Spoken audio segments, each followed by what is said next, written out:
ونتوكل عليه ونعوذ بالله من شرور أنفسنا ومن سيئات أعمالنا ونعوذ بالله من شرور أنفسنا ومن سيئات أعمالنا من يهده الله فلا مضل له ومن يضلله فلا هادي له ونشهد أن لا إله إلا الله وحده لا شريك له ونشهد أن سيدنا ونبينا ومولانا محمدا عبده ورسوله صلى الله عليه وعلى آله وصحبه وبارك وسلم تسليما كثيرا كثيرا اما بعد محترم بھائیوں، بزرگوں اور دوستوں،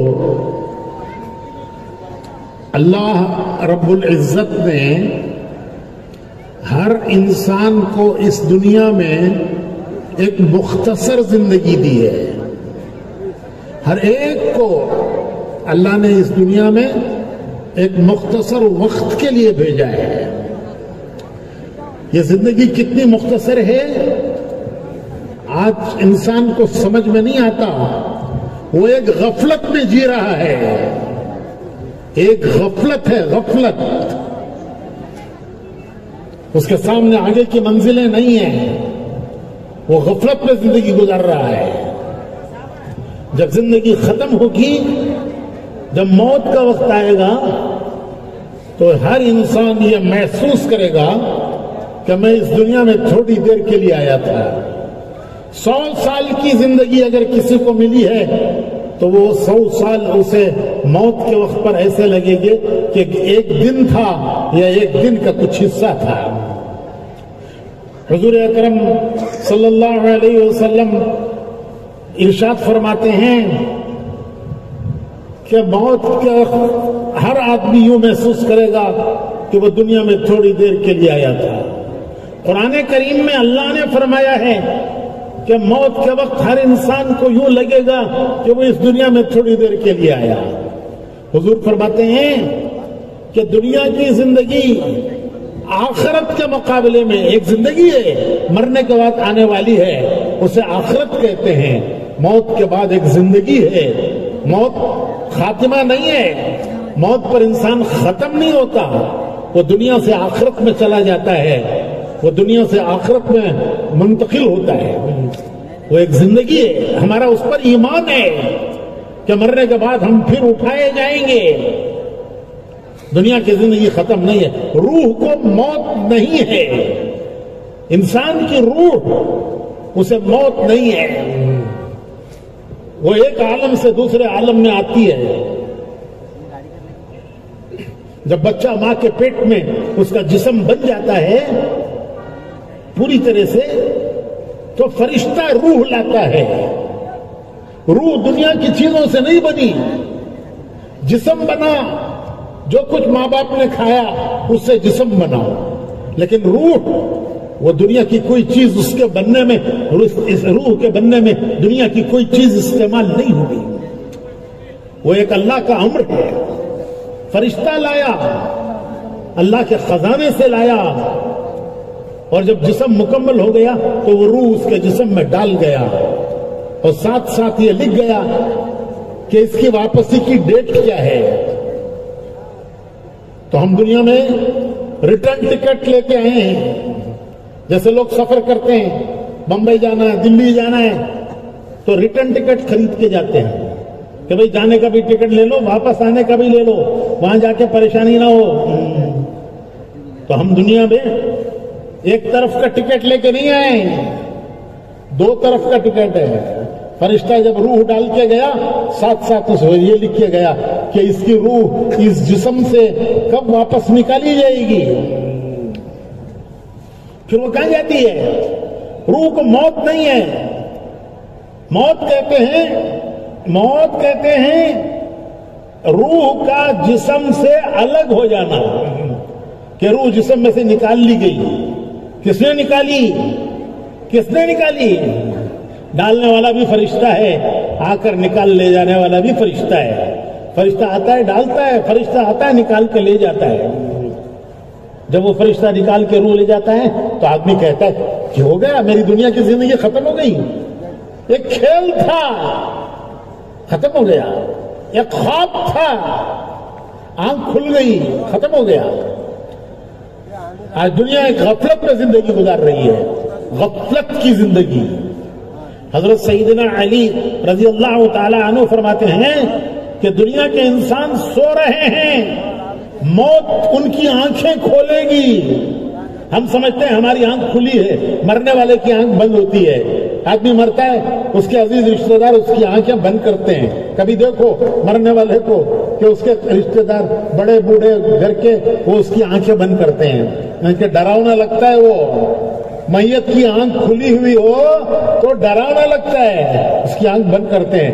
تو ہم سمجھتے ہیں ہماری آنکھ کھلی ہے، مرنے والے کی آنکھ بند ہوتی ہے۔ حضرت علی فرماتے ہیں کہ نہیں، موت تمہاری آنکھیں کھولے گی۔ موت پر انسان کی آنکھیں کھلتی ہیں۔ کیا مطلب؟ کہ جو کچھ اب تک نظر آ رہا تھا وہ نظر آنا بند ہو جاتا ہے۔ بیوی کھڑی ہے، بچے کھڑے ہیں، بھائی کھڑے ہیں، بہنیں کھڑی ہیں، اب کچھ نظر نہیں آتا، کچھ نہیں نظر آتا۔ وہ جو نظر نہیں آ رہا تھا وہ اب نظر آنا شروع ہوتا ہے۔ فرشتے آ رہے ہیں، فرشتے آ رہے ہیں، وہ اب نظر آتا ہے۔ اور جو کمرے میں سب بھائی بہن ماں باپ رشتہ دار کھڑے ہیں، کوئی نظر نہیں آتا۔ تو جو اب تک نظر آ رہا تھا نظر نہیں آتا، جو نظر نہیں آ رہا تھا وہ نظر آتا ہے۔ فرشتے آ رہے ہیں، فرشتے اتر رہے ہیں۔ یہ کون ہیں؟ یہ روح لینے کے لیے آئے ہیں، یہ روح لے جانے کے لیے آئے ہیں۔ اگر یہ روح بھلی ہے، یہ انسان بھلا ہے، تو فرشتے خوشخبریاں لاتے ہیں، خوشخبریاں لاتے ہیں۔ ارجعی الی ربک راضیۃ مرضیہ، چلو رب کریم کی طرف چلو، ارجعی چلو راضیۃ مرضیہ، اس حال میں کہ تم سے اللہ راضی اور تم اللہ سے راضی۔ فادخلی فی عبادی، اس کے نیک بندوں میں شامل ہو جاؤ۔ وادخلی جنتی، جنت میں داخل ہو جاؤ۔ یہ خوشخبریاں فرشتے لے کے آتے ہیں۔ حدیث میں آتا ہے کہ جب فرشتوں کی خوشخبریاں آدمی سنتا ہے، اس کی روح پھڑ پھڑا کے نکل جاتی ہے، آٹے میں سے بال کی طرح نکل آتی ہے، وہ پھڑ پھڑا کے نکل جاتی ہے کہ فرشتے خوشخبریاں لائے ہیں، جنت کے گلدستے لائے ہیں۔ تمہارے یہاں دولہا کے ہاتھ میں گلدستہ دیتے ہیں؟ ارے بیجاپور میں دیتے نہیں، کیا بولتے ہیں اسے؟ ہاتھ میں دیتے نا، کیا بولتے جی؟ تو سب بولتے نہیں، یہ جی نوشو دیکھو اس کے ہاتھ میں گلدستہ ہے۔ تو فرشتے گلدستے لاتے ہیں، جنت کے پھول، ہر پھول کا رنگ الگ، ہر پھول کی خوشبو الگ۔ جب وہ اس خوشبو کو سونگتا ہے تو اس کی روح نکل آتی ہے۔ ایک منظر ہے، ایک وقت ہے، آنے والا ہے، پھر وہ اللہ کی بارگاہ میں اسے لے جاتے ہیں۔ تو بھائیو، زندگی اللہ نے بڑی مختصر دی ہے، ایک خواب کی طرح ہے، نیند کے ساتھ خواب ختم ہو گیا۔ حضرت علی فرماتے ہیں کہ دنیا کے انسان سو رہے ہیں، سونے والا کیا دیکھتا ہے؟ جاگنے والے دنیا میں الگ الگ کام کرتے ہیں، سونے والے ساری دنیا میں ایک ہی کام کرتے ہیں۔ وہ خواب دیکھنا ہے. سونے والے کا دنیا میں ساری دنیا میں کہیں بھی وہ اس کا ایک ہی کام ہے، خواب دیکھتا ہے. تو جو کچھ دنیا والے دیکھ رہے ہیں، حضرت علی فرماتے ہیں خواب دیکھ رہے ہیں. موت ان کی آنکھیں کھولے گی. جب موت آئے گی حقیقت سامنے آئے گی، حقیقت. وہاں فیصلے آئیں گے، فیصلے اللہ کے فیصلے آئیں گے. تو بھائیو، دنیا میں اللہ نے زندگی مختصر دی. کیوں دی؟ کس لیے بھیجا دنیا میں؟ کس لیے دنیا میں بھیجا؟ اللہ تعالیٰ فرماتے ہیں افحسبتم انما خلقناکم عبثا وانکم الینا لا ترجعون. کیا تمہارا خیال ہے کہ دنیا میں بغیر مقصد کے تمہیں بھیجا ہے؟ تمہارے دنیا میں آنے کا کوئی مقصد نہیں ہے؟ کیا تمہارا خیال ہے کہ تم واپس ہمارے پاس آنے والے نہیں ہو؟ نہیں، ایک مقصد کے لیے بھیجا ہے. ایک مقصد ہے دنیا میں آنے کا، ایک مقصد ہے، مقصد کے لیے بھیجا ہے. پھر واپس جانا ہے اور اللہ کے دربار میں کھڑے ہونا ہے. اللہ کے دربار میں کھڑے ہونا ہے. وہ فیصلوں کا دن ہے، فیصلوں کا دن. یوم الفصل، یوم التغابن، ہار جیت کا دن. قرآن کہتا ہے وہ دن ہے ہار جیت کا دن، وہ دن ہے فیصلوں کا دن. اسے اللہ کی بارگاہ میں لا کر کھڑا کیا جائے گا. دو فرشتے اسے لے کر آئیں گے. ایک فرشتہ اس کا موڈا پکڑے ہوئے ہوگا، موڈا، اور ایک فرشتے کے ہاتھ میں اس کی نامہ اعمال کی کتاب ہوگی. جیسے کورٹ میں دو پولیس والے لاتے ہیں ملزم کو، بڑا مجرم ہے، دو پولیس والے پکڑ کے لاتے ہیں، تو قیامت میں فرشتہ مونڈا پکڑ کے لا کے اللہ کے دربار میں کھڑا کرے گا. دوسرے فرشتے کے ہاتھ میں اس کی زندگی کی کتاب نامہ اعمال ہوگی. یہ اللہ کے دربار میں کھڑا ہے. ہمت نہیں ہوگی بات کرنے کی، کسی کی ہمت نہیں ہوگی. اللہ کا جلال ہوگا، کسی کی ہمت نہیں ہوگی بات کرنے کی. بڑے ارے یہ کیا بات کرے گا چڈا. بڑے بڑے فرشتے کھڑے ہوں گے، بڑے بڑے.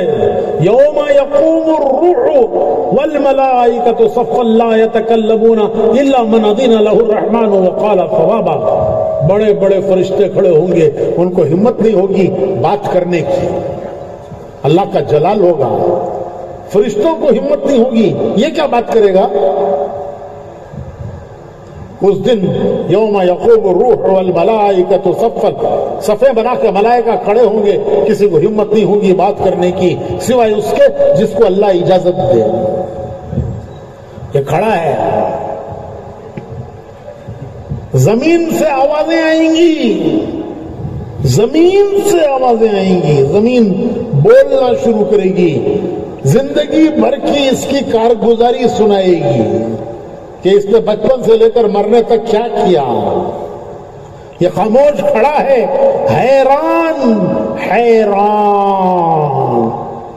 زمین بول رہی ہے، سب بول رہی ہے. اذا زلزلت الارض زلزالها واخرجت الارض اثقالها وقال الانسان ما لها يومئذ تحدث اخبارها. زمین خبریں بیان کرے گی کہ اس نے کیا کیا، ہاتھوں سے کیا کیا، پیروں سے کدھر گیا، آنکھوں سے کیا دیکھا، زبان سے کیا بولا، ہاتھوں سے ظلم کیا یا کسی کی مدد کی، پیروں سے کدھر چل کے گیا. زمین سب کچھ بولے گی. یہ کہے گا ہائے ہائے. وقال الانسان ما لها، ارے یہ کیا ہو گیا. زمین میرے سب کام بتا رہی ہے، میں نے دنیا میں کیا کیا، سب زمین بول رہی ہے.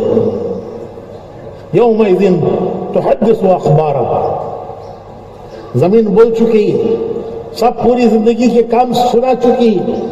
اب جسم بولے گا، جسم سے آوازیں آئیں گی جیسے تمہارے موبائل سے آواز آتی ہے. جیسے موبائل سے آواز آتی ہے، جسم موبائل بن جائے گا. موبائل جسم سے آوازیں آئیں گی. دنیا بھر میں کیا کیا، زندگی میں کیا کیا، سب جسم بولے گا. یہ کہے گا اپنے جسم سے کہ ہائے تم میرے خلاف گواہی دیتے ہو، تو جسم بولے گا کہ ہم اللہ کے حکم کے تابع ہیں، ہمارا اللہ کا حکم یہی ہے۔ تو زمین سے آوازیں آئیں گی، خبریں بولے گی، زمین خبریں بولے گی، جسم سے آوازیں آئیں گی، پھر وہ فرشتہ جس کے ہاتھ میں نامہ اعمال ہے، جیسے لائر کے ہاتھ میں کیس فائل ہوتی ہے، وہ فرشتہ وہ کتاب دے گا، لے پڑھ لے اپنی زندگی کے عمل کتاب میں پڑھ، فیصلہ قرآن میں دیکھ، کس عمل پر کیا سزا، کس عمل پر کیا جزا، بھلے عمل کا انعام کیا، برے عمل کی سزا کیا، ہم نے نبیوں کو بھیج کر تمہیں بتا دیا تھا، قرآن میں بتا دیا تھا۔ اپنے نام اعمال میں عمل دیکھو، قرآن میں فیصلہ دیکھو کہ تم کہاں جانے کے قابل ہو۔ آج تمہارا رب کسی پر ظلم نہیں کرے گا، اور جب یہ دیکھے گا تو کہے گا یا ویلتنا ما لهذا الكتاب لا يغادر صغيرة ولا كبيرة الا احصاها ووجدوا ما عملوا حاضرا۔ یہ کیسی عجیب کتاب ہے، اس میں میرا چھوٹا بڑا سب لکھا ہوا ہے، گناہ کیا وہ بھی لکھا ہے، نیکی کی وہ بھی لکھا ہے، سب کچھ لکھا ہوا ہے۔ اگر یہ کامیاب ہے، فیصلوں کا دن، ہار جیت کا دن، وہ اصلی ہار جیت کا دن ہے۔ رزلٹ نکلتا ہے، رزلٹ دنیا میں ووٹنگ کا رزلٹ نکلتا ہے، جو جیت گیا وہ خوش ہے، لوگ ہار پہنا رہے ہیں، کوئی نہیں پہنانے والا ملا تو یہ خود خرید کے ڈال لیتا ہے۔ تو کامیاب ہے، فیصلوں کا دن ہے۔ تو فرشتہ نام اعمال سامنے سے سیدھے ہاتھ میں دے گا، نام اعمال سیدھے ہاتھ میں سامنے سے فرشتہ دے گا، یہ علامت ہے کہ اس کا رزلٹ پاس، یہ اپنے امتحان میں کامیاب، خوشی وہ لے کر جائے گا، سب سے کہے گا کہ دیکھو میں کامیاب ہو گیا، ایسی کامیابی جس کے بعد کوئی ناکامی نہیں ہے۔ اور اگر اس کا امتحان ناکام ہو گیا، اگر یہ فیل ہو گیا اپنے امتحان میں، تو فرشتہ پیچھے سے دائیں ہاتھ میں نام عمل کی کتاب دے گا، اگر کامیاب ہے تو سامنے سے دے گا، سیدھے ہاتھ میں دے گا، اور یہ خوش اپنے اہل کی طرف، اپنے دوستوں کی طرف جائے گا، لو آج میں کامیاب ہو گیا۔ اور اگر ناکام ہے تو فرشتہ پیچھے سے دائیں ہاتھ میں دے گا، یہ علامت ہوگی کہ امتحان میں فیل ہو گیا، کہے گا کاش یہ دن نہ آیا ہوتا، یہ آج امتحان کا دن نہ آیا ہوتا۔ تو بھائیو، اللہ نے دنیا کی زندگی ایک امتحان کے لیے دی ہے، یہ زندگی ایک امتحان ہے، یہ مزے اڑانے کے لیے نہیں ہے، یہ عیش کرنے کے لیے نہیں ہے، یہ خواہشیں پورا کرنے کے لیے نہیں ہے۔ نادان انسان کہتا ہے کہ دنیا مزے اڑانے کی جگہ ہے، خواہشیں پورا کرنے کی جگہ ہے۔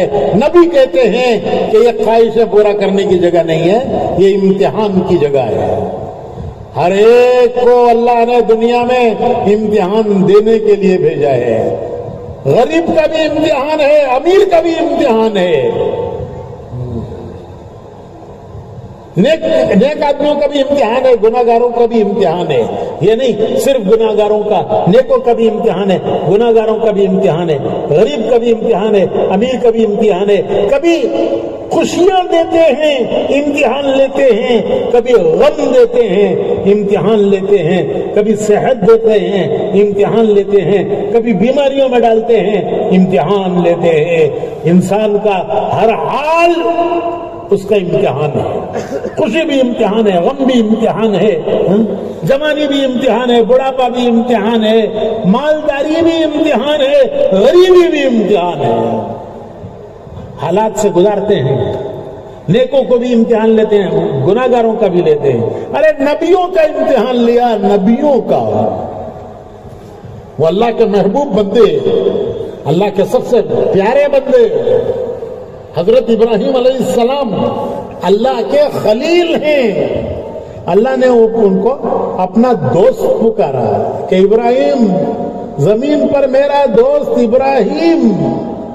اگر کوئی بڑا آدمی کہہ دے کہ بیجاپور میں فلاں میرا دوست ہے، کوئی بڑا آدمی کہہ دے تو یہ خوشی سے موٹا ہو جاتا ہے کہ دیکھو فلاں مجھے دوست بولے، اور یہاں خالق کائنات فرشتوں سے کہہ رہا ہے کہ میرا دوست، زمین پر میرا دوست کون؟ ابراہیم۔ لیکن دوست کا بھی امتحان لیا۔ قرآن کریم میں ہے وَإِذِ ابْتَلَىٰ إِبْرَاهِيمَ رَبُّهُ بِكَلِمَاتٍ فَأَتَمَّهُنَّ، ہم نے ابراہیم کو آزمایا، آزمائشوں سے گزارا، اور وہ ہر امتحان میں کامیاب ہوئے۔ تو دوست کا بھی امتحان لیا۔ ایک نبی ہیں ایوب علیہ السلام، ان کا صبر مشہور ہے۔ ہر نبی کا ایک خاص صفت، ایوب علیہ السلام کی صفت صبر، بڑے صبر کرنے والے ہیں۔ ان کو اللہ نے بیماریوں میں آزمایا، ایسی بیماریاں آئیں کہ شہر چھوڑ کر ایک پہاڑ کے غار میں جا کے رہنے لگے۔ وہ پہاڑ کا غار ان کے لیے آئی سی یو تھا، جیسے ہسپتال میں آئی سی یو ہوتا ہے۔ کہتے آئی سی یو میں ہیں بھائی، کیا مطلب کہ جانے کے قریب ہیں، رخصت کے قریب ہیں۔ تو ان کا آئی سی یو تھا پہاڑ کا غار۔ جب حالات اچھے ہوتے ہیں سب ساتھ دیتے ہیں، جب حالات بگڑتے ہیں تو سب ساتھ چھوڑ دیتے ہیں۔ ان کے بیٹوں نے بھی ساتھ چھوڑ دیا، ایک بیوی اکیلی وہ اس غار میں ان کی خدمت کرتی رہی۔ جب تکلیف بڑھ گئی انہوں نے اللہ کو پکارا، وَنَادَىٰ أَيُّوبَ رَبَّهُ، کہ اپنے رب کو انہوں نے پکارا، اے اللہ اس بیماری نے مجھے بہت تکلیف پہنچائی ہے، میری تکلیف بہت بڑھ گئی ہے۔ تو اللہ کا حکم آیا کہ ایوب صبر کا پیالہ چھلک گیا، صبر کا پیالہ بھر کے چھلک گیا۔ تو اللہ نے حکم دیا ایوب پہاڑ میں، یہ سامنے پہاڑ میں ٹھوکر مارو۔ انہوں نے پہاڑ میں ٹھوکر ماری تو ایک چشمہ نکلا، پہاڑ سے چشمہ نکلا، جیسے اسماعیل علیہ السلام کی ایڑیوں کی رگڑ سے زمزم نکلا، ایوب علیہ السلام کی ٹھوکر سے پہاڑ سے چشمہ نکلا۔ حکم آیا اس میں نہاؤ، انہوں نے نہایا، سب بیماریاں دور ہو گئی۔ وہ چشمہ آج بھی موجود ہے، ترکی میں ہے، ترکی میں ایوب علیہ السلام کی ٹھوکر سے نکلا چشمہ۔ لوگ جاتے ہیں وہ غار کی زیارت کرتے ہیں کہ وہ غار ہے جس میں ایوب علیہ السلام نے بیماری کے دن گزارے تھے۔ ہماری جماعت وہاں تھی تو ہم بھی گئے وہ غار دیکھنے کے لیے جس غار میں ایوب علیہ السلام نے بیماری کے دن گزارے تھے۔ ایک حصیر بچھی ہوئی ہے کہ یہ لیٹے ہوئے تھے، بیوی خدمت کر رہی تھی، وہ بیماری کے دن گزرے تھے۔ پھر وہیں وہ چشمہ ہے جو ان کی ٹھوکر سے نکلا تھا، لوگ اس چشمے کا پانی پیتے ہیں، کینوں میں بھر بھر کے لے جاتے ہیں، بیماروں کو نہلائیں گے، اس کی برکت سے ہمارے بیمار اچھے ہو جائیں گے، کینوں میں بھر کے لے جاتے ہیں۔ تو ہم بھی گئے، ہم نے بھی وہ پانی پیا، ان کی ٹھوکر سے نکلا ہوا چشمہ، ایسا ٹھنڈا میٹھا پانی کہ تمہارا بسلری جھک مارتا ہے، بسلری جھک مارتا ہے، ایسا ٹھنڈا میٹھا پانی، ان کی ٹھوکر سے نکلا ہوا پانی۔ تو بھائیوں، نبیوں کا بھی اللہ نے امتحان لیا، تو بھلوں کا بھی امتحان، گناہگاروں کا بھی امتحان، نیکوں کا بھی امتحان، لیکن ایک فرق ہے، ایک فرق ہے، فرق یہ ہے کہ نیک لوگوں کا امتحان شروع میں مشکلیں، نتیجہ کامیابی، انجام کامیابی، انجام دیکھا جاتا ہے، رزلٹ دیکھا جاتا ہے کہ رزلٹ کیا نکلا. تو نیک لوگوں کا امتحان شروع میں مشکلیں، تکلیفیں، پریشانیاں، انجام کامیابی. اور گناہ گاروں کا شروع میں مزے اڑانا، عیش کرنا، مزے اڑانا، خواہشیں پوری کرنا، اور انجام ناکامی. یوسف علیہ السلام بھی مصر کے بادشاہ، فرعون بھی مصر کا بادشاہ، اسی مصر کے تخت پر فرعون بھی بیٹھا، یوسف علیہ السلام بھی بیٹھے. یوسف علیہ السلام کامیاب، فرعون ناکام. یوسف علیہ السلام کی ابتدا مشکلوں سے، گھر سے نکالے گئے، ماں باپ چھوٹے، گھر چھوٹا، مصر کے بازار میں بیچے گئے. جس نے خریدا وہ ایک درباری تھا، بڑا آدمی تھا. اس کی بیوی ان پر عاشق ہو گئی، اس نے ان کو گناہ کی دعوت دی. انہوں نے کہا کہ یہ میں نہیں کر سکتا. تو اس نے ان کے اوپر الزام ڈال دیا کہ انہوں نے میرے ساتھ بدفعلی کا ارادہ کیا تھا. خود چاہتی تھی برائی کرنا، لیکن جب وہ راضی نہیں ہوئے تو ان کے اوپر الزام ڈال دیا. کس کے لوگ سنیں گے؟ غریب کی، پردیسی کی، ملازم کی، یا وزیر کی بیوی کی؟ کس کی سنیں گے؟ لوگوں نے کہا کہ انہوں نے بدفعلی کا ارادہ کیا تھا. جیل میں ڈال دیے گئے. 10 سال یوسف علیہ السلام نے 10 سال جیل میں گزارے ہیں. کتنے سال؟ ارے بولو بھائی. 10 سال جیل میں گزارے ہیں. حالانکہ ان کا کوئی قصور نہیں، دن گزر رہے ہیں، مہینے گزر رہے ہیں، سال گزر رہے ہیں، کیس کی ڈیٹ نہیں، کیس کی کوئی ڈیٹ نہیں کہ کب ہیئرنگ ہوگی، کب ان کا کیس تحقیق کیا جائے گا کہ کون مجرم ہے، کون ملزم ہے. کوئی ڈیٹ نہیں. ایک غریب ہے، پردیسی ہے، اجنبی ہے، پڑا ہوا ہے، جیل میں پڑا ہوا ہے. کوئی وکیل نہیں، کوئی اپیل نہیں، کوئی اپیل نہیں. دن گزر رہے ہیں، مہینے گزر رہے ہیں، برس گزر رہے ہیں. 10 سال جیل میں گزارے ہیں. 10 سال کوئی معمولی بات نہیں ہے. مصر کی جیلیں بڑی سخت جیلیں تھیں، تو 10 سال گزارے ہیں. نبی ہیں، نبی کے بیٹے، ان کے باپ نبی، دادا نبی، پردادا نبی. حضور نے تعریف کی، حضرت یوسف کی تعریف کی حضور نے. کریم، ابن کریم، ابن کریم، ابن کریم. یوسف ابن یعقوب، ابن اسحاق، ابن ابراہیم. یوسف ابن اسحاق علیہ السلام کے بیٹے، ابن یعقوب علیہ السلام کے بیٹے، ابن اسحاق علیہ السلام ان کے باپ ابراہیم علیہ السلام. چاروں نبی. یہ نبی، ان کے باپ نبی، ان کے دادا نبی، ان کے پردادا نبی. جیل میں گزر رہی ہے.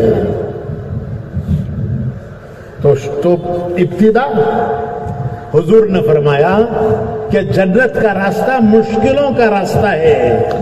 جنت کا راستہ مشکلوں کا راستہ ہے، اور جہنم کا راستہ خواہشوں کا راستہ ہے. خواہشیں پوری کرو، خواہشیں پوری کرو، مزے اڑاؤ، خواہشیں پوری کرو، یہ جہنم کا راستہ ہے۔ حضور نے فرمایا کہ جہنم کا راستہ خواہشوں کے پورا کرنے کا راستہ ہے، اور جنت کا راستہ مشکلوں کا راستہ ہے، اللہ کے حکموں کے پورا کرنے کا راستہ ہے، مجاہدوں کا راستہ ہے، اور جہنم کا جی چاہی منمانی۔ تو 10 سال گزرے، پھر اللہ کا غیبی نظام اللہ کا حرکت میں آیا۔ بادشاہ نے خواب دیکھا، اس نے درباریوں کو سنایا کہ دیکھو یہ خواب دیکھا ہے، تعبیر بتاؤ۔ درباریوں نے کہا کہ ہمیں نہیں معلوم تعبیر اس کی، عجیب غریب خواب ہے، درباری تعبیر نہیں بتا سکے۔ دربار میں ایسے لوگوں کو رکھا جاتا تھا جو حکومت چلانے میں بادشاہ کی مدد کریں، حکومت کے مسئلے حل کرنے میں بادشاہ کی مدد کریں، لیکن یہ خواب کی تعبیر نہیں بتا سکے۔ کیا ہوا بھائی، کیا مسئلہ ہے؟ کچھ مسئلہ ہے؟ تو کوئی درباری خواب نہیں بتا سکا۔ ایک بادشاہ کا خادم تھا، وہ جیل میں یوسف علیہ السلام کو دیکھ چکا تھا۔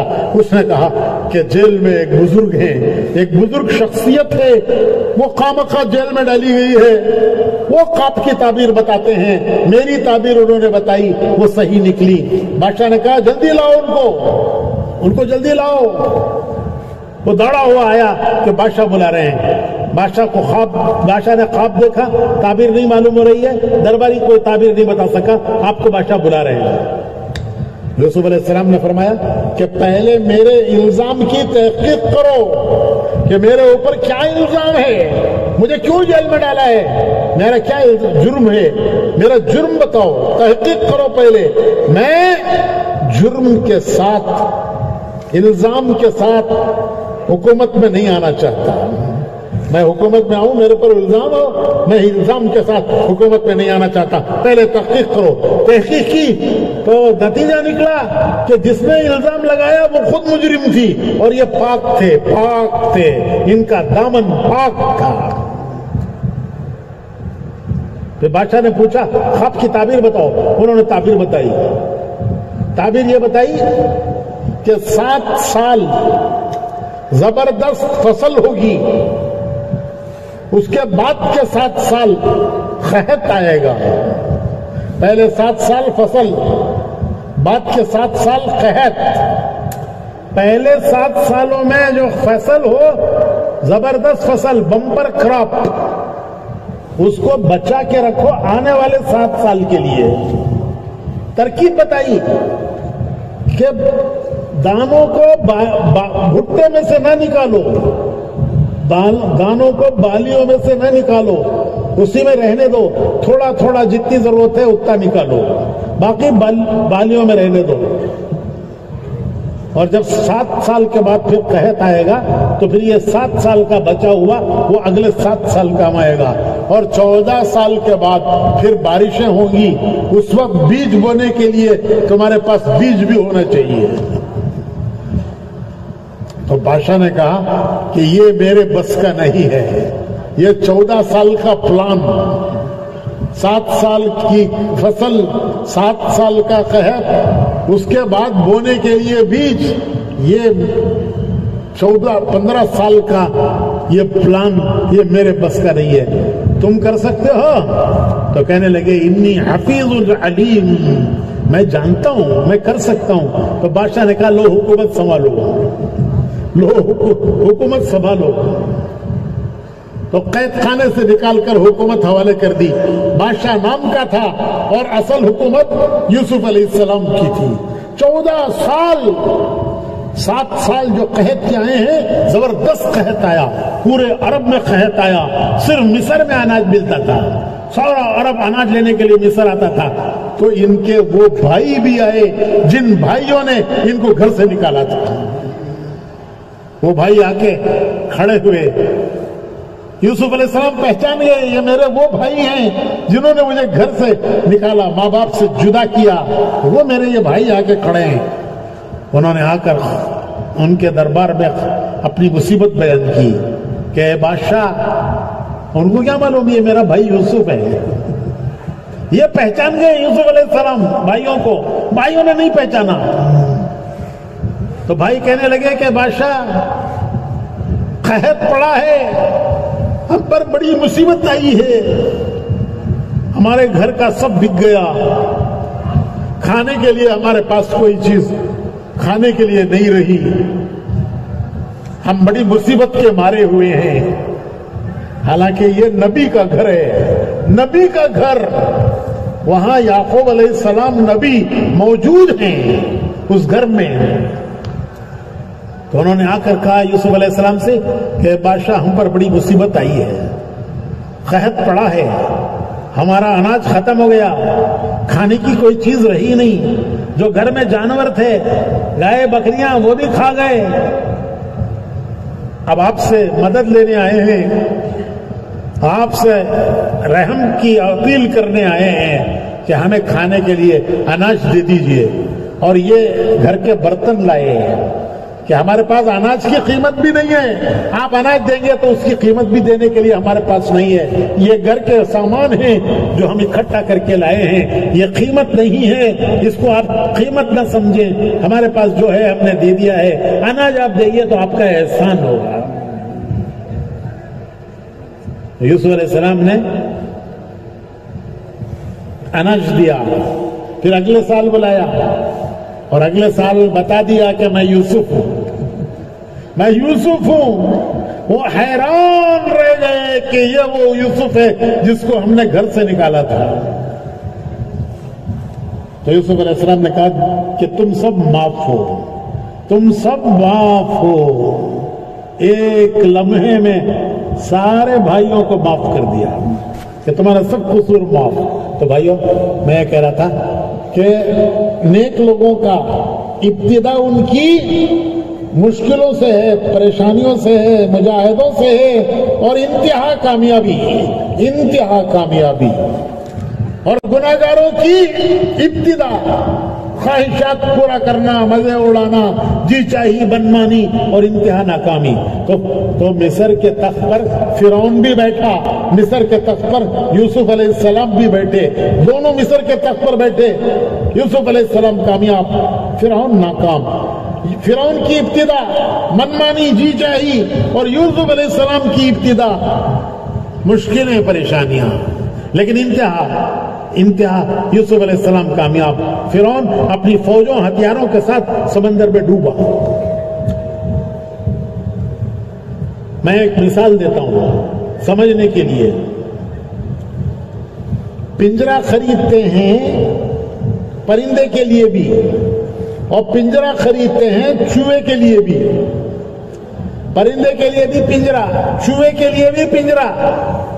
پرندے کا پنجرا پیار سے، محبت سے، پرندے کا پنجرا پیار سے، محبت سے، اور چوہے کا پنجرا وہ بھی پیار سے. دونوں پنجرے ہیں، یہ پرندے کا پنجرا ہے، یہ چوہے کا پنجرا ہے. دونوں پنجرے ہیں، دونوں میں بڑا فرق ہے. پرندے کا پنجرا پیار سے ہے، ارے اس کی آواز پیاری ہے، اس کی پکار پیاری ہے. اس کا پنجرا اس کی حفاظت کے لیے ہے کہ کہیں بلی ہاتھ نہ مار دے.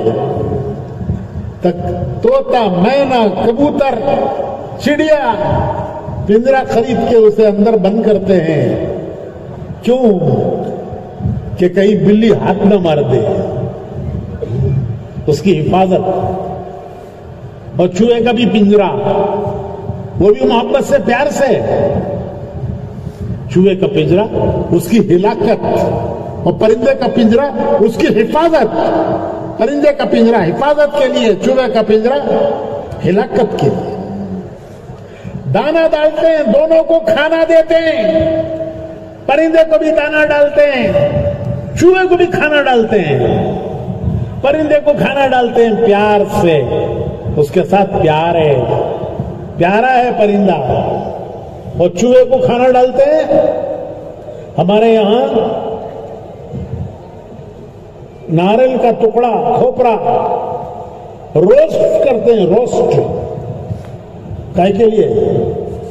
چوہے کے لیے. جب کھوپرا ناریل کا ٹکڑا روسٹ کرتے ہیں کیسی خوشبو آتی ہے, گھر میں مہک ہو جاتی ہے اس کی. تو بچہ کہتا ہے اماں مجھے دے, تو اماں بولتی ہے نہیں نہیں جا رہے تجھے, یہ چوہے کے لیے ہے. تو کیا چوہا بچے سے زیادہ پیارا ہے؟ نہیں کہ بچے کو نہیں دیتی چوہے کو دے رہی ہے, تو کیا بچے سے زیادہ چوہے سے پیار ہے؟ ارے پیار نہیں ہے, یہ اس کے پکڑنے کے لیے ہے. بچہ کہتا ہے اماں مجھے دے, تو اماں بولتی ہے نہیں رہ جا, یہ تجھے نہیں ہے چوہے کے لیے. تو یہ پیار سے ہے, یہ پکڑنے کے لیے ہے. اور جب وہ قابو میں آ جاتا ہے, پھنس جاتا ہے پنجرے میں, تو اسے یاد کر کر کے مارتی ہے, یاد کر کر کے. بچے کے یونیفارم کتریا ماری سے ایو کتاباں کتریا نوٹس, بچہ کتنی محنت سے نوٹس لکھا, وہ جا کو کتریا یہ چوہا ماری سے. تو گناہگار کے لیے بھی پنجرا, نیک کے لیے بھی پنجرا. ایک کا پنجرا ہے حفاظت, ایک کا پنجرا ہلاکت. دانا دونوں کو ڈالتے ہیں, ایک کو پیار سے کھلاتے ہیں اور ایک کو نفرت کے ساتھ کھلاتے ہیں. تو بھائیو, دنیا کی زندگی ایک امتحان ہے, دنیا کی زندگی ایک امتحان ہے. امتحان کیا ہے؟ امتحان کیا ہے؟ مختصر بتاتا ہوں.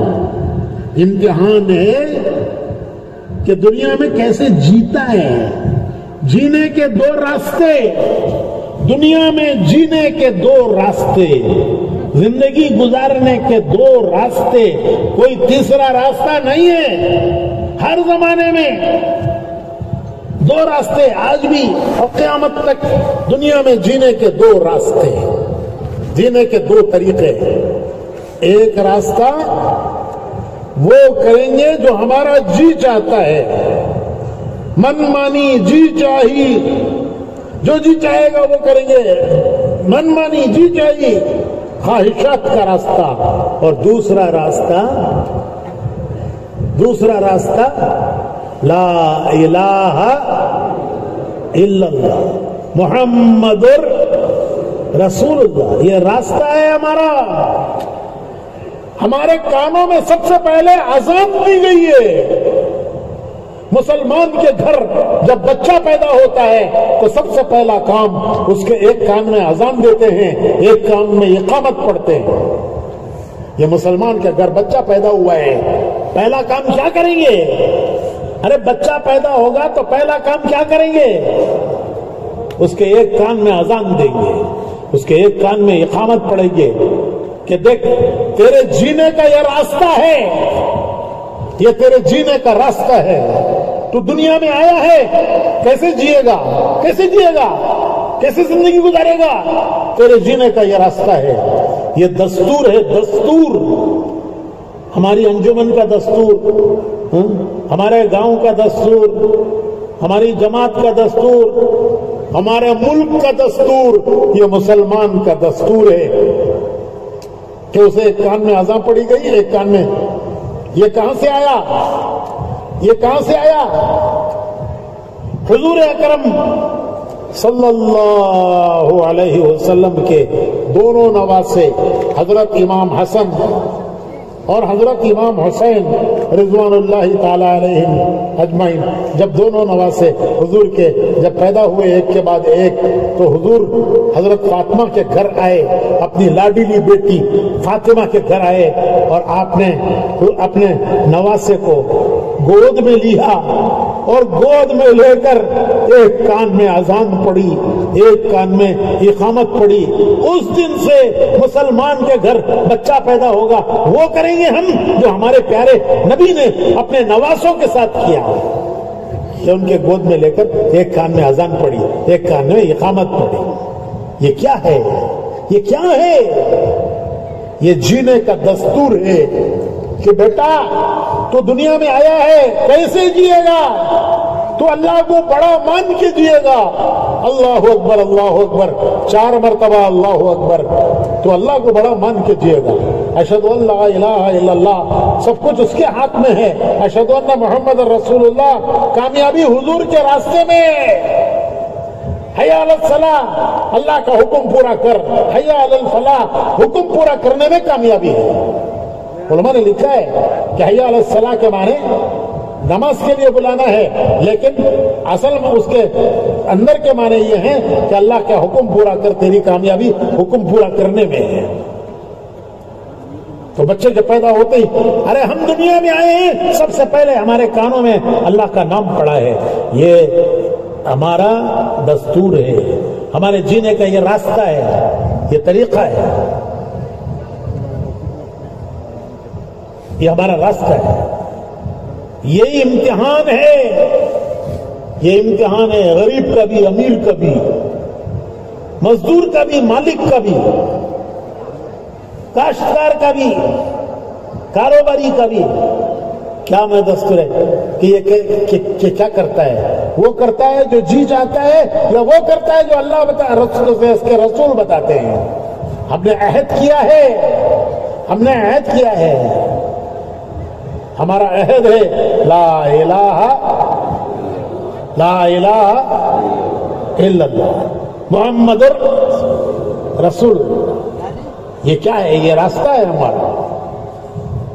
بندے اللہ کے, امتی رسول اللہ صلی اللہ علیہ وسلم کے.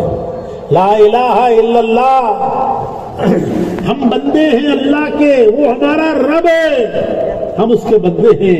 محمد رسول اللہ صلی اللہ علیہ وسلم وہ ہمارے نبی ہیں, ہم ان کے امتی ہیں. ہم کیسے جئیں گے؟ ہم حکم دیکھیں گے اللہ کا, طریقہ دیکھیں گے رسول اللہ صلی اللہ علیہ وسلم کا. اس پر جینے کا نام ہے مسلمان. مسلمان کسے کہتے ہیں؟ مسلمان کسے کہتے ہیں؟ مسلمان بریانی کھانے والا, ویجیٹیرین, نان مسلم, غیر مسلم اور نان ویجیٹیرین مسلمان. ایک صاحب بولے بڑے کا کھایا سونے بڑا مسلمان کہتے ہیں. بڑے کا گوشت کھایا سو والا بڑا مسلمان. وہ کیسا بھی بڑا مسلمان ہوگا سونے حضرت, غیرہ کھاتے نہیں, اس کا موٹا موٹا نلیاں کھا کو بڑے بڑے مسلمانوں منچس. انا للہ و انا الیہ, یہ مسلمان ہے, یہ مسلمان ہے. پھر کسے کہتے ہیں مسلمان؟ ارے کتنا پیارا نام, کتنا پیارا نام مسلمان. یہ نام کس نے دیا ہمیں؟ یہ نام کس نے دیا؟ گورنمنٹ آف کرناٹکا دی کہ نہیں گورنمنٹ آف انڈیا دی؟ کون دی سو؟ ارے بولو جی. یہ نام اللہ نے دیا, اور خلیل اللہ نے پکارا. قرآن میں ہے ملت ابیکم ابراہیم, ملت ابیکم ابراہیم, تمہارا دین وہی دین ہے جو تمہارے باپ ابراہیم علیہ السلام کا دین تھا. ہوا سماکم المسلمین, انہوں نے تمہیں پکارا مسلمان. تو علماء کہتے ہیں کہ نام مسلمان نام اللہ نے رکھا اور پکارا خلیل اللہ نے. مسلمان اللہ نے نام رکھا اور پکارا خلیل اللہ نے. کتنا پیارا نام اللہ کا رکھا ہوا, خلیل اللہ کا پکارا ہوا. یہ پیارا نام. کام کیا ہے؟ کام کیا ہے بھائی؟ ارے دنیا میں کوئی ایسا کام ہے کہ نام ہے کام نہیں ہے؟ ارے کوئی ہے کہ نام ہے کام نہیں ہے؟ ڈاکٹر کسے بولتے ہیں؟ مریض دیکھنا, دوا دینا, علاج کرنا, اسے کہتے ہیں ڈاکٹر. انجینئر کسے کہتے ہیں؟ بلڈنگ بنانا, پلان بنانا, روڈ بنانا. لائر کسے بولتے ہیں؟ کورٹ کو جانا, کیس لڑنا. حجام کیوں ہنس نہیں سو؟ کوئی حلال پیشہ ذلیل نہیں, کوئی حرام پیشہ عزت والا نہیں. تو حجام کسے بولتے کٹنگ کرنا. تو ہمارا نام اتنا بڑا مسلمان، بے شک ہمیں فخر ہے مسلمان ہیں ہمیں فخر ہے، لیکن کام کیا ہمارا؟ کام کیا ہے بھائی؟ کام کچھ نہیں. ارے دنیا میں مجھے کوئی ایسی چیز بتاؤ جس کا نام ہے کام نہیں ہے. کوئی چیز دنیا کی مجھے ایسی بتاؤ کہ جس کا نام ہے کام نہیں ہے. ایک مسلمان ایسا کہ نام ہی نام ہے، کام کچھ نہیں ہے. اس کا کام ہے. کام کیا ہے؟ کام یہ ہے کہ یہ بندہ ہے اللہ کا، امتی ہے رسول اللہ کا. اللہ تعالیٰ قرآن کریم میں اپنے پیارے نبی سے فرماتے ہیں، اے میرے پیارے نبی، اگر آپ سے لوگ پوچھیں کہ ہمارا اللہ کہاں ہے، اگر آپ سے لوگ پوچھیں ہمارا اللہ کہاں ہے، تو کہہ دیجئے وَإِذَا سَأَلَكَ عِبَادِي وَإِذَا سَأَلَكَ عِبَادِي عَنِّي فَإِنِّي قَرِيبٌ. اگر آپ سے لوگ پوچھیں ہمارا اللہ کہاں ہے، ارے وہ اللہ جس کے سامنے ہم ہاتھ باندھ کے کھڑے ہوتے ہیں، جس کے سامنے ہم ماتھا ٹیکتے ہیں، ناک رگڑتے ہیں،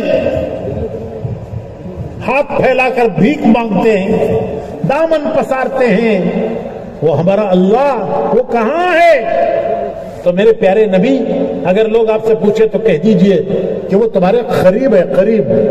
وَإِذَا سَأَلَكَ عِبَادِي عَنِّي فَإِنِّي قَرِيبٌ فَإِنِّي قَرِيبٌ. وہ تمہارے قریب ہے. کتنا قریب؟ وَنَحْنُ أَقْرَبُ إِلَيْهِ مِنْ حَبْلِ الْوَرِيدِ. تمہاری جان سے زیادہ تمہارا اللہ تمہارے قریب ہے. جتنی تمہاری جان تمہارے قریب ہے اس سے زیادہ تمہارا اللہ تمہارے قریب ہے. میرے بندو، مجھ سے مانگو، اجیب دعوت الداعی اذا دعان. مجھ سے مانگو، میں تمہاری ضرورتیں پوری کرتا ہوں، تمہاری حاجت پوری کرتا ہوں، تمہاری ضرورت پوری کرتا ہوں. تو بھائیوں، ہم اس کے بندے ہیں، وہ ہمارا رب ہے، ہم اس کے بندے ہیں. یہ ہمارا رشتہ ہے. ایک رشتہ اللہ سے، ایک رشتہ اللہ سے، ایک رشتہ اس کے رسول سے. اللہ سے رشتہ بندہ ہونے کا، رسول سے رشتہ امتی ہونے کا. بندے اللہ کے، امتی رسول اللہ کے. یہ ہے لا الہ الا اللہ محمد رسول. کسے کہتے بندہ؟ کسے کہتے بندہ؟ بندہ کہتے ہیں ماننے والا، سر جھکانے والا. نہیں ماننے والے کو کہتے ہیں باغی. باپ کی بات بیٹا نہ مانے تو باپ کو غصہ آتا ہے، نمک حرام جی میرا بیٹا.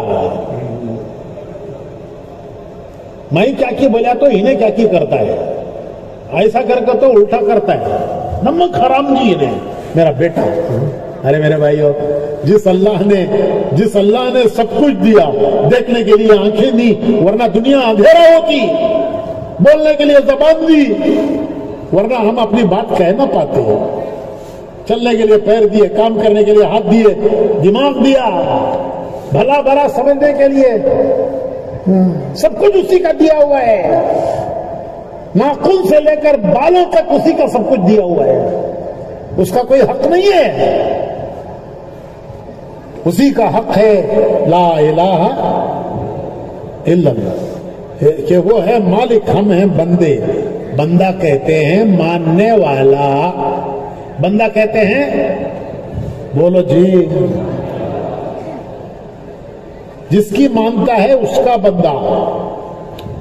نفس کی مانے تو نفس کا بندہ، زمانے کی مانے تو زمانے کا بندہ، دنیا کی مانے تو دنیا کا بندہ. جس کی مانتا ہے اس کا بندہ. زمانے کی مانے تو زمانے کا بندہ، نفس کی مانے تو نفس کا بندہ، دنیا کی مانے تو دنیا کا بندہ. جورو کی مانیا تو مائی بولتا نہیں، انسلٹ ہو جاتی ہے. جس کی مانتا اس کا بندہ. ہم کس کے بندے؟ نفس کے بندے، زمانے کے بندے، دنیا کے بندے. ایک کے بندے، ایک کے بندے، ایک کے بندے، ایک کے بندے. جیسے ایک بیوی کے دو شوہر نہیں ہو سکتے. ایک بیوی کے دو شوہر ہو سکتے ہیں؟ دو کی بیوی ہو سکتی ہے؟ دو شوہر. ایک کے بندے، ایک کے بندے. ہم نہیں دیکھیں گے ہمارا نفس کیا کہتا ہے. ہم نفس کے بندے نہیں ہیں. ہم نہیں کریں گے جو ہمارا نفس کہتا ہے. ہم دنیا کے بندے نہیں ہیں کہ دنیا جو کر رہی ہے وہ کریں گے. ارے دنیا کیا کر رہی ہے بھاڑ میں جائے. ہم نہیں دیکھیں گے دنیا کیا کر رہی ہے. ہم دیکھیں گے ہمارا رب کیا کہتا ہے. زمانہ کدھر جا رہا ہے؟ لوگ نصیحت کرتے ہیں مولوی صاحب ذرا زمانے کو دیکھ کے چلو، زمانہ کدھر جا رہا ہے. ارے زمانہ بھاڑ میں جائے. ہم زمانے کے بندے نہیں ہیں، ہم دنیا کے بندے نہیں ہیں، ہم رب کے بندے ہیں. ایک کے بندے، ایک کے. اس کو کہتے ہیں بندہ. اس کی مانیں گے، اس سے مانگیں گے، اس سے مانگیں گے. اللہ پاک کہتے ہیں مجھ سے مانگو. ارے مجھ سے مانگو، میں تمہاری پکار سنتا ہوں، تمہاری حاجت ضرورت پوری کرتا ہوں. مومن بندے کی کوئی دعا اللہ رد نہیں کرتا. مومن بندے کی کوئی دعا اللہ رد نہیں کرتا. کسی زبان میں مانگو. نماز میں تو قرآن پڑھنا، لیکن دعا کسی زبان میں مانگو. کنڑ میں مانگو، اردو میں مانگو. ارے وہ دل کی دھڑکن سنتا ہے، دل کی دھڑکنیں سنتا ہے. مومن بندے کی کوئی دعا ریجیکٹ نہیں ہوتی، رد نہیں ہوتی. حضور صلی اللہ علیہ وسلم فرماتے ہیں کہ ہر نماز کے بعد ایک دعا ضرور قبول ہوتی ہے. ہر نماز کے بعد ایک دعا مانگو، وہ قبول ہوتی ہے. ایک شرط ہے، صرف ایک شرط، 50 شرطیں نہیں ہیں. ایک شرط. وہ شرط کیا؟ حرام سے بچے. حرام کسے کہتے ہیں؟ جو اللہ نے منع کیا ہے. بس ایک شرط ہے دعا کی قبولیت کے لیے، کہ ہر دعا قبول ہوتی ہے. حضور فرماتے ہیں ہر نماز کے بعد ایک دعا قبول ہوتی ہے. دعا قبول ہونے کے 3 طریقے ہیں. ایک طریقہ دعا قبول ہونے کا یہ ہے کہ جو مانگا وہ مل گیا. آدمی سمجھتا ہے میری دعا قبول ہو گئی کیونکہ جو میں نے مانگا وہ مل گیا. کبھی دیر سے ملتا ہے، دیر سے ملتا ہے. مایوس مت ہو. ارے مایوس مت ہو، بددل مت ہو. اللہ کے یہاں مصلحت ہے، وہ ہماری مصلحت کو دیکھتا ہے. مانگتے رہو، بددل نہ ہو، مایوس نہ ہو، کہ اس کے ہاں دعا کی قبولیت کا ایک وقت ہے. بددل اور مایوس ہو کے مانگنا مت چھوڑو. اپنے وقت پر دعا قبول ہوتی ہے. تو دعا کے قبول ہونے کے 3 طریقے.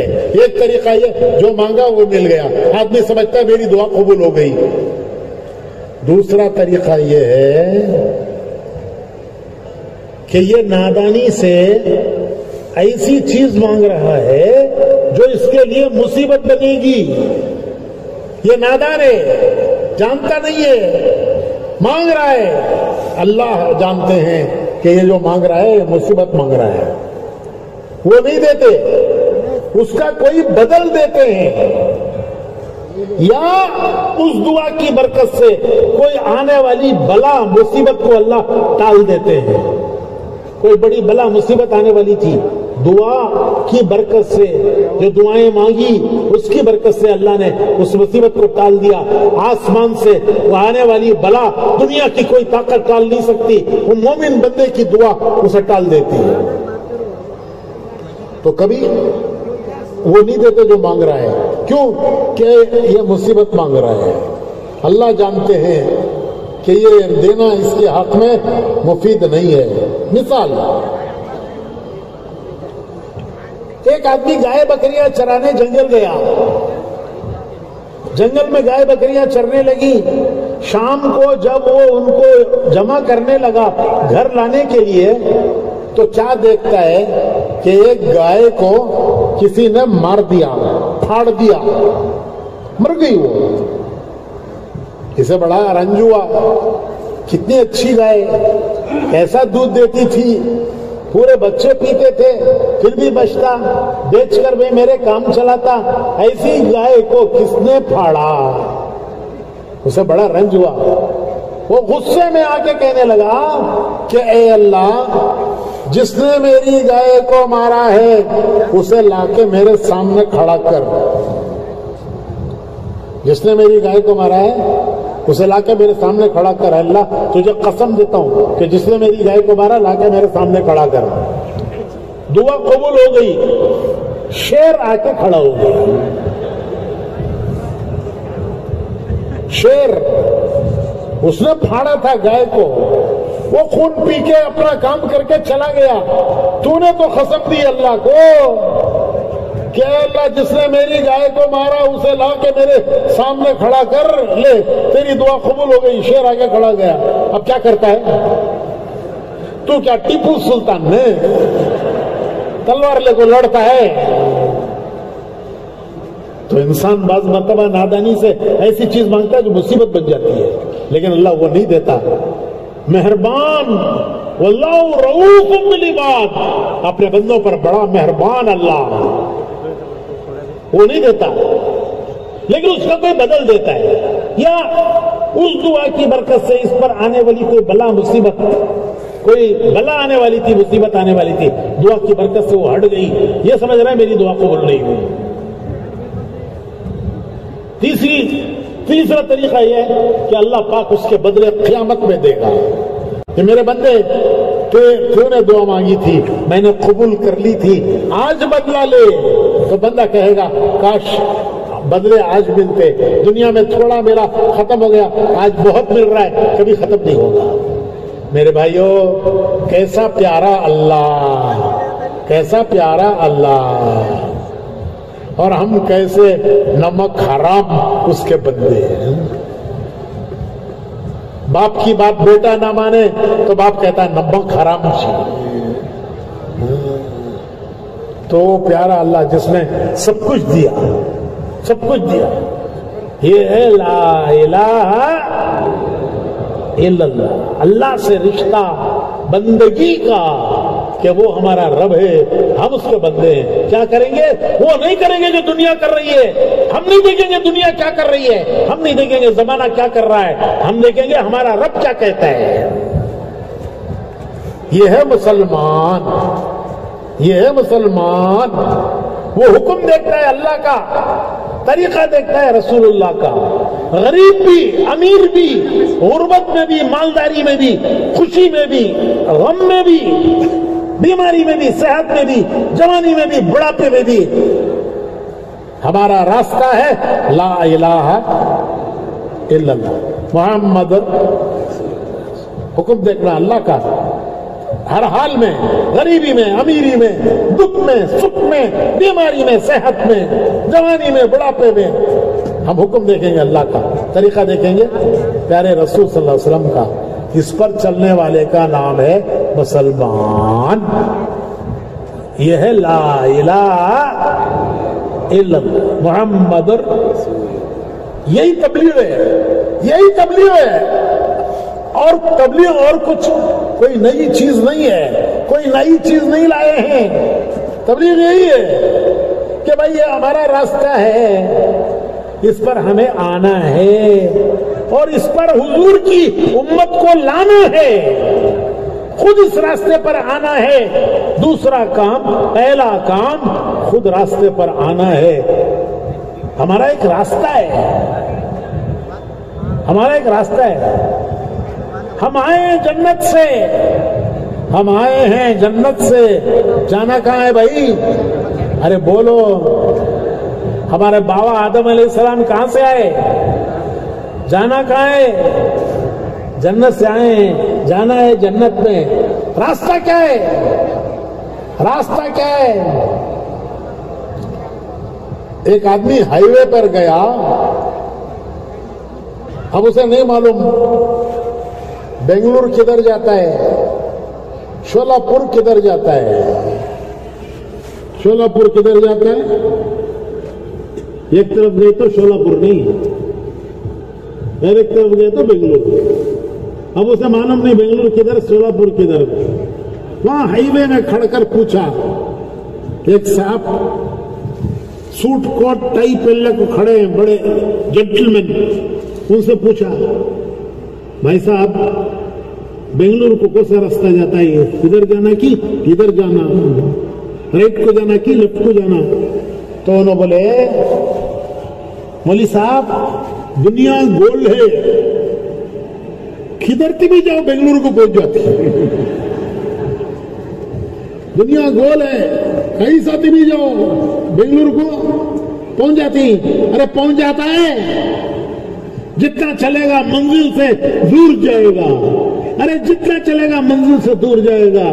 بنگلور کو جانے کا راستہ ہے، جنت کو جانے کا کوئی راستہ نہیں ہے۔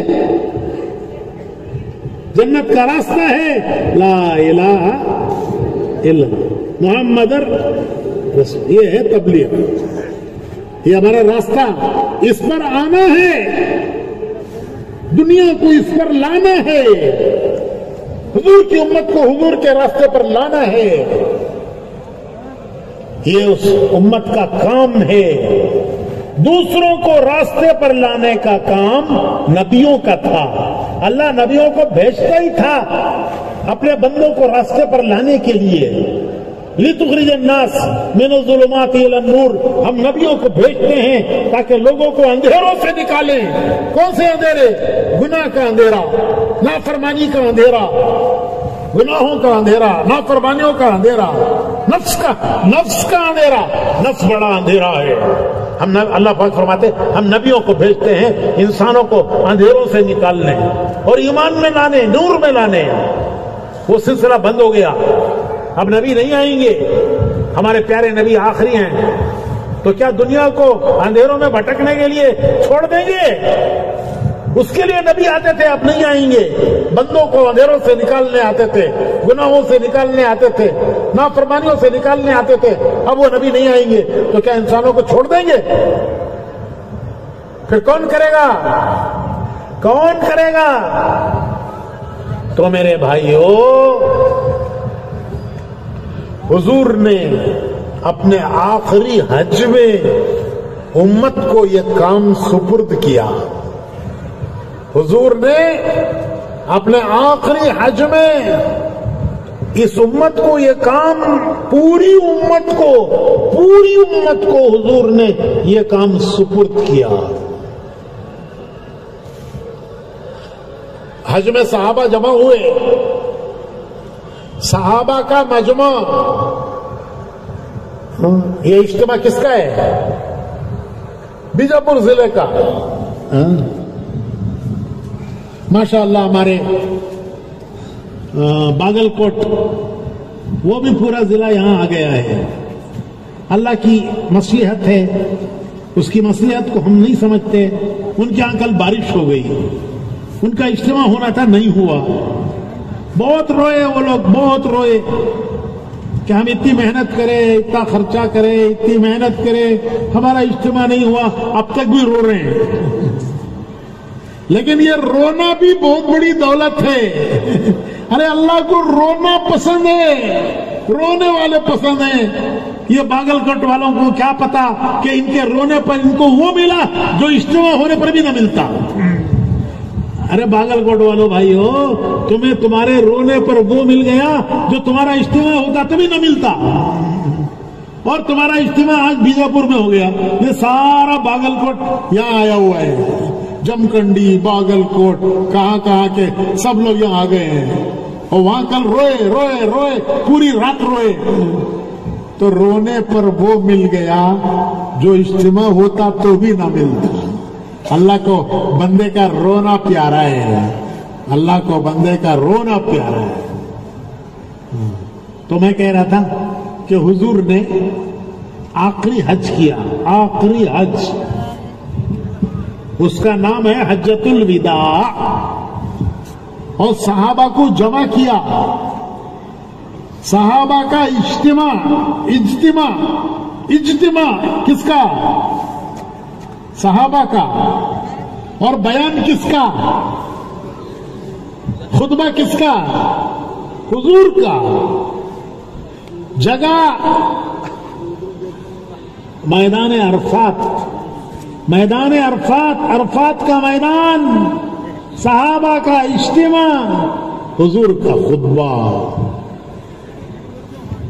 آپ نے فرمایا لوگوں میری باتوں کو توجہ سے سن لو، شاید آج کے بعد میں تم سے دوبارہ اس مقام پر نہیں ملوں گا. شاید اس مقام پر میں دوبارہ تم سے نہیں ملوں گا. میری باتوں کو توجہ سے سن لو. اس کے 2 مہینے بعد حضور دنیا سے رخصت ہو گئے.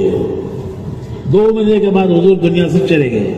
اس لیے اسے کہتے ہیں خطبہ حجت الوداع، کہ حضور امت سے ودا ہوئے.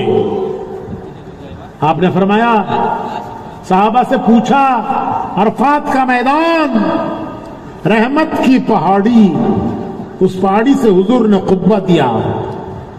حضور نے پوچھا کیا میں نے اللہ کا پیغام تم تک پہنچا دیا؟ تو سب صحابہ ایک زبان ہو کر بولے کہ حضور آپ نے پیغام پہنچایا نہیں، اس کا حق ادا کر دیا. پیغام پہنچانے، اللہ کا پیغام پہنچانے کا حق ادا کر دیا. حضور نے اپنی شہادت کی انگلی 3 مرتبہ آسمان کی طرف اٹھا کر فرمایا اللہم اشہد اللہم اشہد اللہم اشہد. اے اللہ یہ میرے صحابہ جو کہہ رہے ہیں اس پر تو گواہ ہے، تو گواہ ہے. 3 مرتبہ فرمایا اللہم اشہد، اے اللہ تو گواہ ہے. پھر فرمایا کہ جو حاضر ہیں ان کی ذمہ داری ہے غائبین تک میرا پیغام پہنچانا. میں نے تم تک پہنچایا ہے، آگے پہنچانا تمہارا کام ہے. یہ ذمہ داری ہے. پیغام، حضور کا پیغام، حضور کا میسج کہ میں نے تم تک پہنچایا ہے، آگے پہنچانا تمہارا کام ہے. تو یہ ذمہ داری پوری امت پر حضور نے ڈالی ہے کہ میں نے تم تک پہنچایا اللہ کا پیغام، آگے پہنچانا تمہارا کام ہے. صحابہ دنیا کے کونے کونے میں پھیل گئے. حضرت ابو ایوب انصاری حضور کے میزبان، مدینے کے حضور کے میزبان، جب حضور مکے سے ہجرت کر کے مدینہ آئے تو مدینے کا ہر شخص چاہتا تھا کہ حضور میرے گھر ٹھہرے. حضور کا گھر تو مکے میں تھا، چھوٹ گیا. اب حضور کسی کے گھر ٹھہریں گے، کس کے گھر ٹھہریں گے؟ تو مدینے کا کون شخص ہوگا جس کی تمنا نہ ہوگی حضور میرے گھر ٹھہریں. حضور نے فرمایا میری اونٹنی کو چھوڑ دو، یہ جہاں جا کے بیٹھے گی میں وہاں ٹھہروں گا. تو وہ اونٹنی چلتے چلتے چلتے آ کر حضرت ابو ایوب انصاری کے گھر پر بیٹھ گئی. حضور نے فرمایا کہ یہ اشارہ ہے اللہ کی طرف سے کہ میں ان کے گھر ٹھہروں. تو حضور ان کے گھر ٹھہرے. 7 مہینے ٹھہرے. کتنا بھائی؟ 7 مہینے حضرت ابو ایوب انصاری کے گھر حضور 7 مہینے ٹھہرے.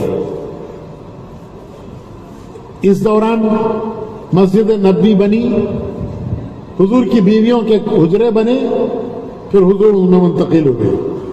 7 مہینے. وہ ابو ایوب انصاری حضور کے مدینے کے میزبان وہ کہاں ہیں؟ ان کا مزار ترکی میں ہے. ان کا مزار ترکی میں ہے. میں زیارت کر کے آیا ہوں. ہاں تبلیغ والے جتنے زیارتاں کرے کون بھی نہیں کریا. تو ان کا مزار ترکی میں ہے. حضرت ابو ایوب انصاری بڑھاپے میں جماعت جا رہی تھی ترکی. اس زمانے میں ترکی بہت دور کا ملک تھا کیونکہ اس کا آدھا حصہ یورپ میں ہے. استنبول شہر جہاں ان کا مزار ہے وہ ایک ایسا شہر ہے کہ اس کا آدھا حصہ ایشیا میں، آدھا حصہ یورپ میں، وہاں ان کا مزار ہے. تو جماعت جا رہی تھی ترکی. ابو ایوب انصاری بولے میں بھی جاتا ہوں. ان کے بچوں نے کہا کہ ابا آپ بوڑھے ہیں، معذور ہیں، اللہ نے آپ کو معذور قرار دیا ہے، آپ کی طرف سے ہم جاتے ہیں. تو ابو ایوب انصاری بولے نہیں مجھے بھی جانا ہے. چنانچہ وہ جماعت میں گئے. ترکی جا کے بیمار ہو گئے. امید نہیں رہی زندگی کی. لشکر کے امیر آئے ان کی عیادت کے لیے، تیمارداری کے لیے. تو امیر صاحب کو بھی اندازہ ہو گیا کہ ان کا آخری وقت ہے. تو امیر صاحب کہنے لگے کہ اے صحابی رسول، اے صحابی رسول، آپ کی کوئی آخری تمنا، آپ کی کوئی آرزو ہے تو میں پورا کرنے کے لیے تیار ہوں. یہ ان کے مزار پر جو پتھر لگا ہوا ہے، یہ تاریخ پتھر پر لکھی ہے. پتھر پہ وہ تاریخ لکھی ہے. ان کے مزار میں جو پتھر لگا ہوا ہے اس پہ یہ تاریخ لکھی ہے. کیا امیر صاحب پوچھتے ہیں کوئی آرزو ہے آپ کی؟ میں پوری کرنے کے لیے تیار ہوں.